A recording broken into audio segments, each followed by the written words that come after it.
OMG, Vice Ganda at Kim Chiu nagparinigan sa Twitter. Grabe umiinit ang balita at nagkakatensyon sa pagitan ng dalawang host ng Showtime. Yan ang ating itatopic this video. Kaya before that guys, please naman huwag niyong kalimutan mag-like, comment, and subscribe for more Philippine Showbiz Update. Talaga namang usap-usapan sa social media ang trending topic about nga sa magkaibigan na sina Kim Chiu at Vice Ganda na alam naman natin parehong host sa It's Showtime. Dahil dito ay talagang biglang nagkainit at nagkaroon ng tensyon nang mag-joke nga itong si Vice Ganda at nagsabi about nga sa FAMAS Award.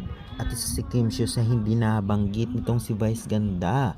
Ganoon pa man talaga namang nag-apila sa comment section sa social media at samot-saring komento ang natanggap ni Vice Ganda galing nga dito sa mga fans ni Kim Chiu. Dahil dito mas uminit ang balita, lalong-lalo pa nagparinggan daw sa Twitter ang dalawa. Kung ating babasahin ang kanilang komento ay talagang mapapaisip ka kung sino nga ba talaga ang may mali o sino ang tama.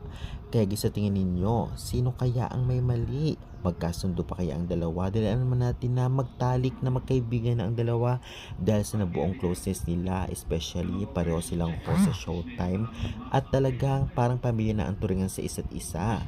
Kaya guys, sino kaya ang unang magsusorry? Si Vice kaya or si Kim? O lalo kayang uminit ang tensyon at talagang hindi na pumasok bilang host ng It's Showtime ang isa sa kanila? Kaya naman syempre, atin yan aabangan sa mga susunod na araw o linggo. Kaya guys, sa tingin niyo, sino kaya ang tama sa dalawa? Kim Chiu or Vice Ganda? Pa-comment ka dyan sa baba and pa-subscribe for more showbiz updates dito sa Pilipinas. Maraming salamat sa support and God bless!